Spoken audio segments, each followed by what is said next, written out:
Então é isso, vamos dar continuidade à nossa aula aqui. Já vimos lá no início, né, sobre raízes na aula anterior, agora a gente vai entrar aqui no acolher. Vamos lá direto ao ponto aqui. O que é o acolher? O elemento lá, o segundo elemento da palavra raízes, né? É o acolher. É um conjunto de atitudes intencionais, ou seja, de novo eu estou falando sobre a intencionalidade. É um conjunto de atitudes intencionais que leva o RD, aquela pessoa que você está discipulando, o relacionamento discipulador, a se envolver na vida da igreja. Ou seja, é tudo aquilo que você ajuda, né, aquela pessoa que você está acompanhando a se envolver em família, né, na família de fé. Seja na comunidade, seja na comunidade como igreja, seja também num pequeno grupo multiplicador. Então é o conjunto de todas essas atitudes. Então vamos lá, vamos ver o Evangelho de Lucas, capítulo 9, versículo 10 a 17. Essa história vai te mostrar a importância, né, do acolher. E talvez vai tirar essa percepção, talvez, que você tenha de acolher.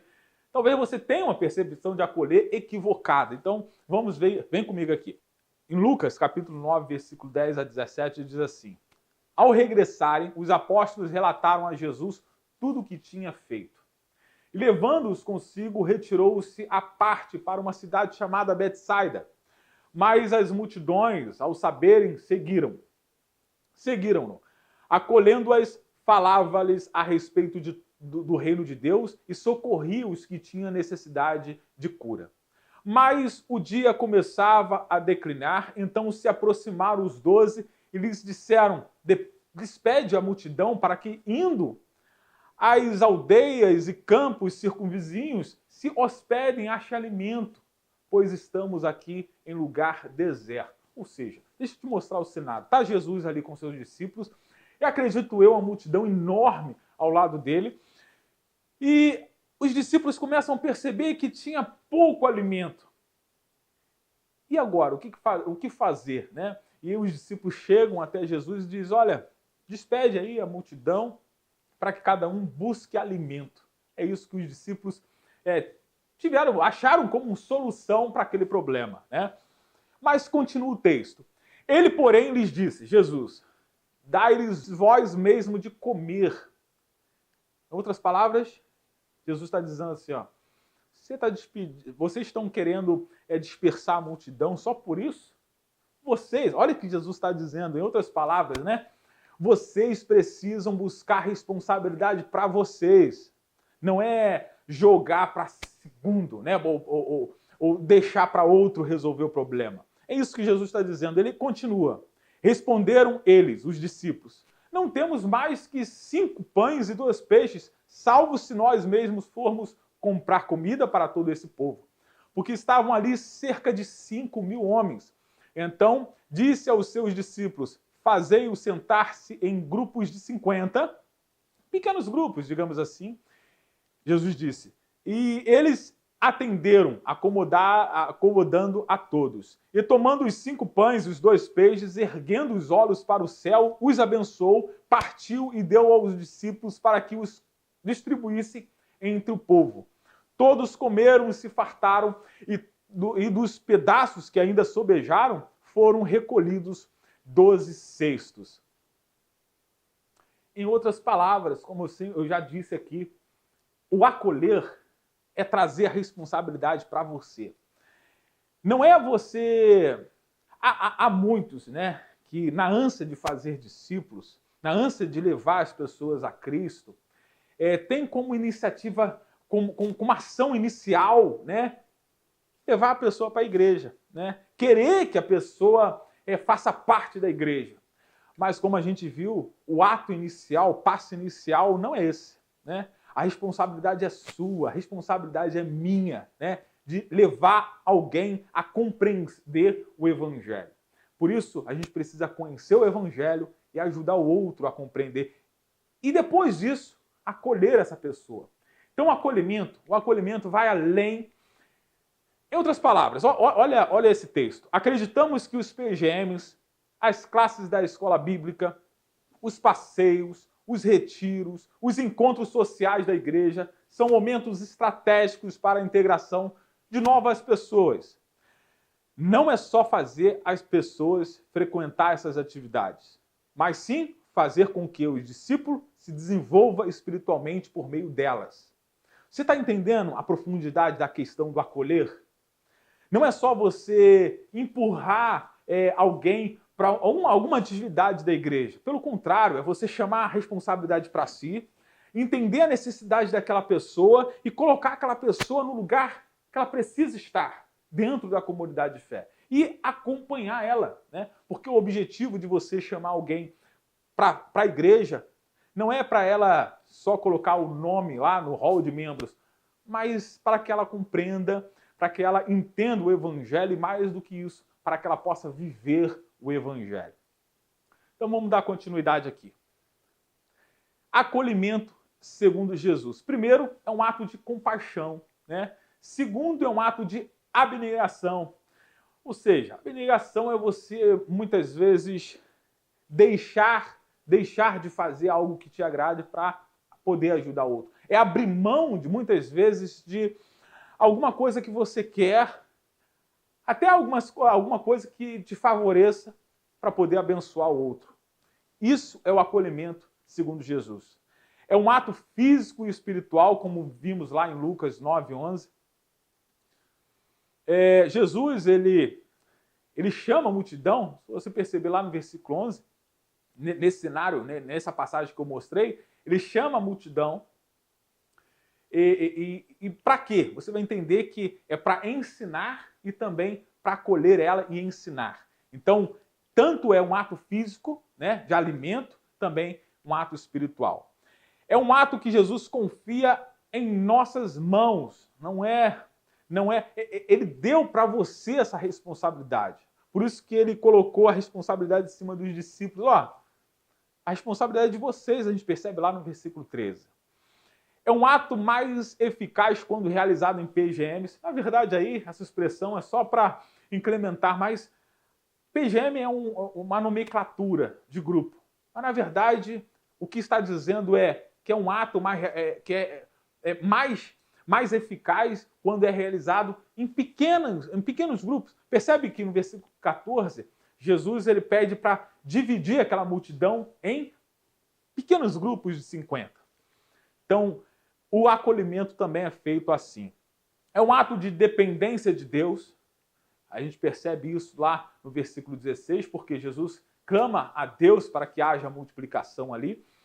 E é um ato que não admite desperdício. Sobrou, né? Jesus multiplicou, sobrou, e ele não desperdiçou, ele guardou, pediu para guardar. Então, esse é o acolhimento segundo Jesus. E continuando aqui, o acolhimento segundo a igreja primitiva, né? Você já deve ter lido no decorrer desse curso, Atos capítulo 9, versículo 26 e 28. Eu não vou me deter aqui o texto, é interessante você depois buscar, ler, caso você não tenha lido ainda. O acolhimento na igreja primitiva, a gente pode pontuar aí, primeiro é vencer as barreiras da indiferença. Há tantas pessoas que são colocadas de canto, como pessoas que não são, digamos, entre aspas, interessantes para a maioria. Esse acolhimento, ele precisa romper essa barreira. Ele precisa acolher todos, independente quem seja, né? Então, eu costumo sempre dizer que a utilidade e a inutilidade, ela está presente no mundo, não pode estar presente dentro da comunidade de fé. Em outras palavras, as pessoas que são úteis, essas pessoas que são úteis, elas são mais interessantes para a maioria. Ela tem o que oferecer, seja cargo, seja função, seja dinheiro, elas são úteis. Por isso, as pessoas estão em volta delas. Mas pega aquela pessoa que, perdoa a expressão, né? Mas são inúteis, não tem muito a oferecer. É isso que eu estou querendo dizer, não tem muito a oferecer. Normalmente, essas pessoas, preste atenção, essas pessoas são colocadas na estante. Ali, num cantinho, né? E normalmente a gente chama essa estante de asilo para os velhos, a gente chama essa estante de cantinho da sala. Em outras palavras, a gente precisa romper as indiferenças. A gente precisa mostrar que aqui dentro da nossa comunidade de fé é diferente do mundo. Você precisa acolher, abraçar todos sem preconceitos. Vamos continuar. É conquistar a pessoa para si. Sempre é isso. Não é conquistar a pessoa para a comunidade de fé. Não. É conquistar a pessoa para si, para que a pessoa olhe em você. Como é ser cristão. Outro ponto é arriscar-se pelo outro. É estar sensível e sensível ao Espírito Santo. Significa também integrar a pessoa à igreja, também isso, né? E requer também investimento de tempo no discipulado e com o discípulo e produz também discípulos frutíferos. Eu passei rapidinho, mas você vai ter essa base em Atos capítulo 9, tá bom? Vamos lá, vamos dar continuidade aqui. Então, o acolhimento. Eu vou mostrar de novo esse mapa para você entender como se dá o acolhimento nesse mapa aí. Primeiro, a igreja. A igreja, ela acolhe também. A igreja que eu digo aqui é a congregação, a celebração, aquela comunidade grande, que muitas vezes você fica irreconhecível ali dentro, porque tem muitas pessoas. Há também esse acolhimento de massa, né? Mas não pode terminar aí, não pode parar aí. Dentro da nossa igreja precisa também ter pequenas famílias dispostas a acolher, dispostas a chamar para um café na casa deles, dos membros. Já imaginou você chegar em uma comunidade de fé sem conhecer muita gente e, sei lá, primeiro encontro você é chamado ou melhor, convidado ou convidada a participar de um pequeno grupo na casa de um irmão. Olha, que acolhimento maior que esse? E também dentro do pequeno grupo, ele não se basta. Dentro do pequeno grupo precisa ter discipulado, acolhimento um a um. Vamos lá. Dito isso, 2 elementos já foram explorados, agora vamos passar para o terceiro, que é o interceder. O que é intercessão? Intercessão é o investimento intencional de oração, né? É exatamente isso, a intencionalidade na oração. Já parou para pensar isso? Será que é possível ter intencionalidade na oração? Sim, claro que é possível. Em outras palavras, interceder é não só orar, mas também ensinar o seu discípulo a orar. Em Lucas capítulo 11, versículo 1 e 4, a gente pode ver isso. Mas antes, deixa eu te mostrar isso. Primeiro, orar foi o primeiro ato do movimento dos discípulos após o recebimento da grande comissão. Imagine, Jesus, você está ali acompanhando Jesus por dias e dias e dias, aí ele morre, ressuscita, aparece de novo para os discípulos, e você, nossa, ele está com a gente de novo, mas só que ele diz que precisava ir para o Pai. Quando Jesus deixou os seus discípulos, qual foi a primeira atitude dos discípulos? Oração. O que é isso? É dependência, é entender que não ia conseguir sozinho. E eles começaram na oração. Então, tudo que a gente faz para Cristo, para a vida também, precisa iniciar com oração, que demonstra dependência. Em Atos capítulo 1, versículo 14, diz assim: E unidos quem? Os discípulos, todos se dedicavam à oração, juntamente com as mulheres, com Maria, mãe de Jesus, e com os irmãos dele. Ou seja, o primeiro ato dos discípulos foi orar. E o seu primeiro ato precisa ser oração. Sam Tipker vai dizer o seguinte: através da história da igreja, os maiores reavivamentos têm acontecido após períodos de trevas espirituais. Durante esses períodos, pequenos grupos de pessoas desejavam desesperadamente um despertamento espiritual. A oração era vista como uma necessidade e não como uma opção. Olha, isso diz muita coisa. Você ter a oração não como uma opção, mas como uma necessidade, isso move a sua vida por completo. Por isso que os grandes avivamentos, às vezes, acontecem depois de períodos de trevas. Vamos continuar aqui. A oração é ensinável, como falei lá no início. É preciso ter um ministério visível de oração. Lucas, capítulo 11, versículo 1. E aconteceu o quê? Estando ele a orar num certo lugar, quando acabou, lhes disse um dos seus discípulos: Senhor, ensina-nos a orar, como também João ensinou aos seus discípulos. Em outras palavras, Jesus está ali orando, e não só orando, ele ensinou, no decorrer do capítulo 11, a gente percebe o ensino do Pai Nosso. Então Jesus, ele orou e ensinou como fazer isso. Então a gente precisa também, por isso que eu sempre digo, a oração é ensinável. Você precisa ensinar para o seu discípulo, aquele que você está cuidando, aquele que você está aperfeiçoando, aquele que você está ali trilhando, aquele caminho, né, que eu mostrei lá no início do discipulado. Você precisa mostrar que a oração é necessária e de extrema importância. Ensine essa pessoa a depender de Deus. Então, vamos lá. Olhando para a vida de Jesus, percebemos que seus relacionamentos discipuladores incluem duas esferas de oração. Como eu falei, Jesus ensinou os seus discípulos a orar e Jesus orou pelos seus discípulos, né? A oração é mais do que uma palavras, é um estilo de vida. A vida cristã.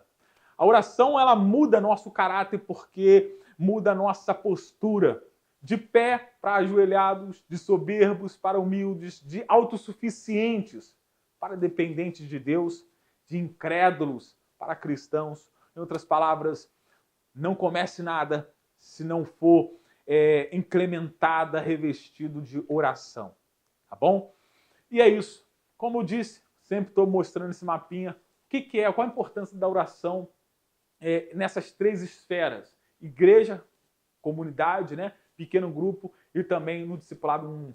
É de extrema importância. Há possibilidade de orarmos em grandes números para um propósito, mas precisamos também orar em pequenos grupos. Mas por quê? Porque o seu irmão precisa entender que alguém precisa orar de forma específica para a dor dele. Essa oração em massa, ela é muito boa, mas as pessoas precisam entender que o evangelho também é para ela. Ela, com nome, com CPF, aquela pessoa precisa entender que Deus está se preocupando com ela, não apenas com a massa. Entende? Por isso, o pequeno grupo multiplicador é importante e também o discipulado 1 a 1, que não pode ter um discipulado 1 a 1 sem uma vida 1 a 1 ali, um relacionamento discipulador sem estar incrementado com oração. Tá bom? Então é isso. Vimos relacionar-se, acolher, interceder e na próxima aula, né, falaremos sobre zelar pela pessoa, ensinar o evangelho, os três últimos do nosso acróstico Raízes, tá bom? Mas antes de qualquer coisa, você já deve ter percebido que todo final de aula tem um trabalhinho para você. Mas por que a importância desse trabalhinho? Porque você precisa digerir, digamos assim, tudo isso que você está ouvindo.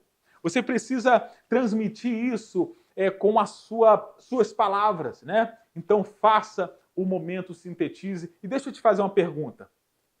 Diante de tudo isso que você viu e ouviu, né? Não só na minha aula, mas em outras aulas, o que precisa ser melhorado em sua vida para que você possa construir relacionamentos discipuladores? O que você acha? Antes de começar outra aula, para e faça esse exercício.